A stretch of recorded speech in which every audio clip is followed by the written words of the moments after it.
Once you understand Hollywood, you begin to understand the Druidic system, which we call Hollywood. And then you begin to see the symbols, the words, the terms. Hollywood does three things. They tell you what your masters have done in the past, what they're doing now, and what they're getting ready to do. That's Hollywood, Druidic system of entertainment. You need to wake up and understand what's going on here. Good morning. Today, with the invocation of the War Powers Act by the President, I am declaring a state of martial law in this city. There's historically nothing more corrosive to the morale of a population than policing its own citizens. But the enemy would be sadly mistaken if they were to doubt our resolve. They are now face to face with the most fearsome military machine in the history of man.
Last night I dreamt about how things were. Of every enemy of the state! And then I woke up here.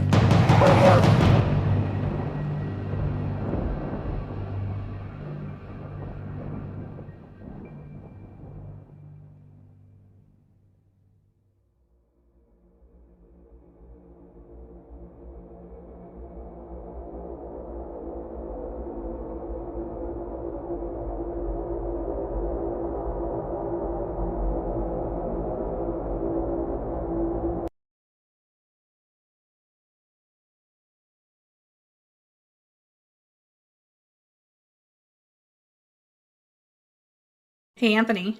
Yeah. What do you think about Pete Hegseth ordering the National Guard in D.C. to now carry weapons? I think this is the turning point where the people of the United States either do something, despite the short-term consequences, or there's not going to be another chance to do something in the future. What do you mean by that? Well, we have 3 Republican-led states leading a now armed military presence into D.C. to essentially take over the nation's capital. And that's just the start, right? Trump says New York and Chicago are next, and we're hearing reporting out of Fox News and other sources that there's several thousand more National Guard ready to go into other states next. So, this is a hostile military takeover from our own government, and quite frankly, it's basically the start of a civil war. And the only question is, again, whether the American people are going to do something about it, or let the country complete its slide into fascism. What can the American people do to stop this? Quite frankly, at this point, a general strike and large-scale protests for as long as it takes to cause change to happen, right? That's the only option. There needs to be a full economic shutdown until the powers that be turn on Trump's regime because all their businesses are failing. And pretty much every Democratic leader should be calling for that too. Is it going to be really hard on a lot of people? Absolutely. There's going to be problems with food scarcity, with money, and all of that, which is why I keep saying that the DNC needs to be the one that organizes this. But regardless of whether the DNC acts or not, the American people need to act, because I don't think we're going to get another opportunity if the Trump administration is allowed to continue this attack on American cities.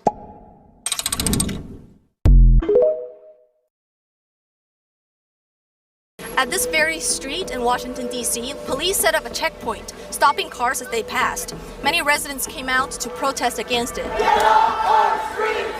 Get off our streets! So this checkpoint was set up along 14th Street Northwest, which is very close to the busy U Street corridor. We're speaking with some residents who live in this area today about their reactions. We saw a number of masked men, clearly working for ICE, a small number of protesters, a lot of lights, a lot of cars just stopped in the road. My instinct, negative, right? Get out of the city.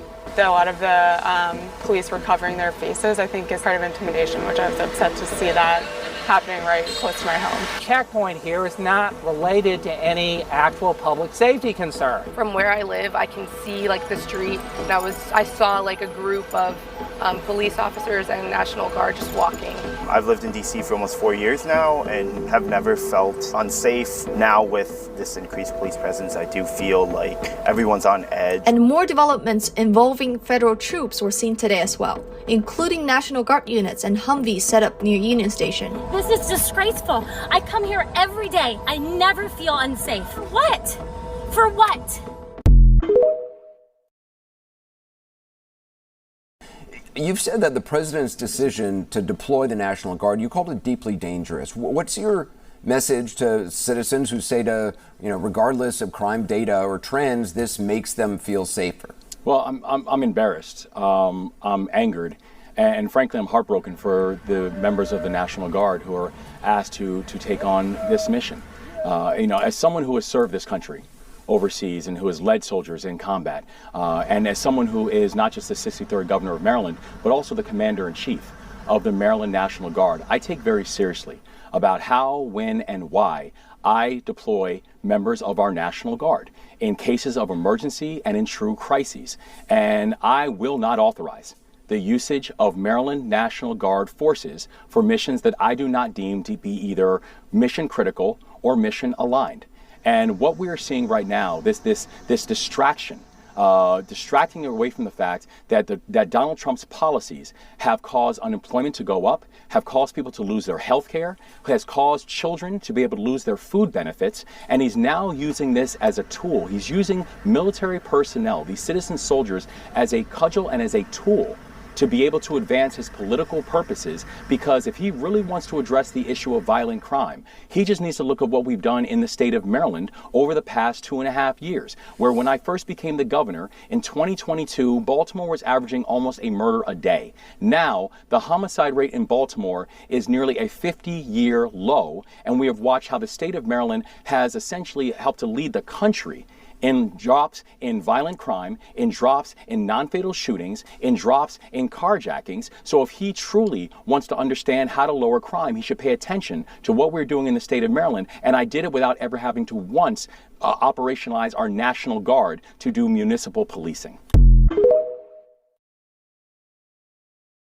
Nobody right here. It's nobody in the car. How are y'all just going going in people's cars? How are y'all just going in people's cars? How you going in somebody's Nobody was over here by this car. Nobody was in the car. I got it. I got the key. I got the key. They used the little airbag thing because that's how they went in my car on M Street, and they not supposed to do that. It was nobody over here, nobody in the car, none of that. So how y'all just going in people's cars? Close that door.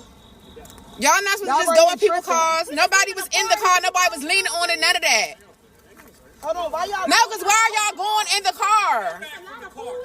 Ladies, back up.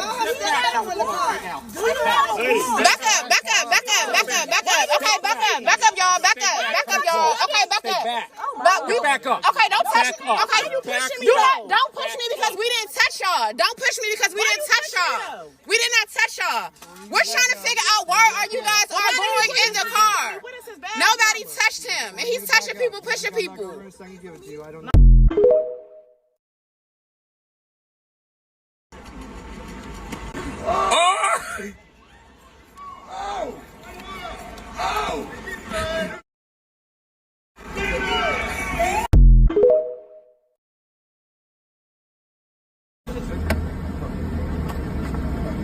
Oh, you guys are ruining this country. You know that, right?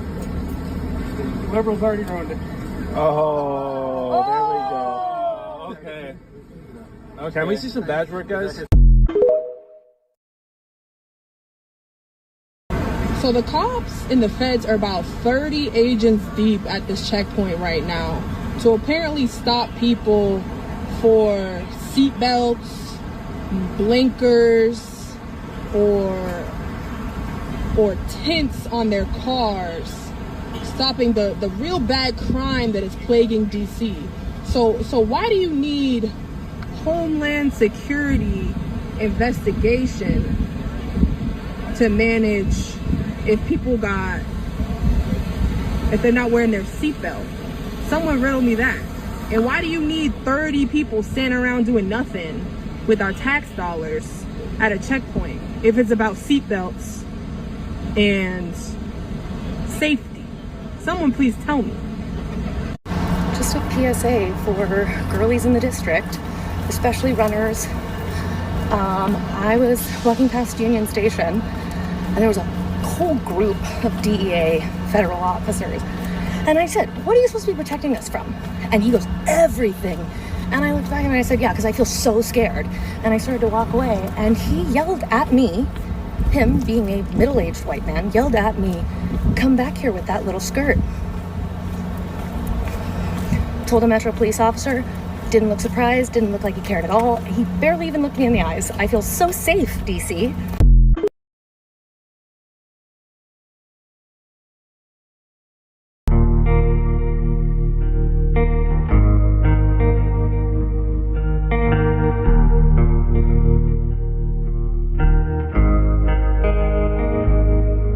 What is gray state?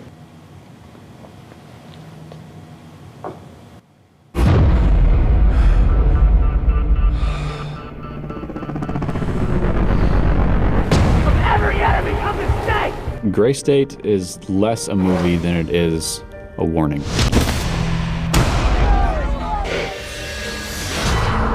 We do not live in a dictatorship, but we do live in a police state. What we're going to see is the unveiling of this gray state foisted upon America.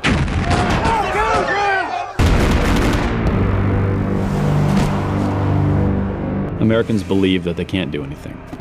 And day by day, they're becoming correct.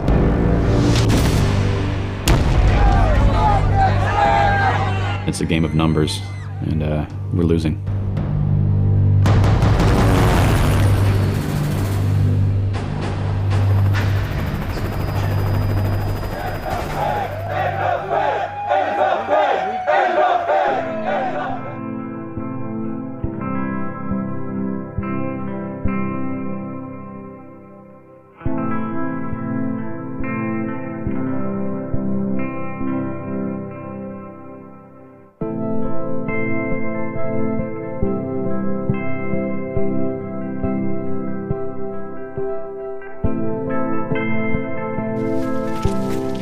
And there's something about it that just kind of gets on you and you just can't wash it off. Credibility means nothing to me. What I care about is truth. God, I don't think you're missing anything. The only thing you're missing is why.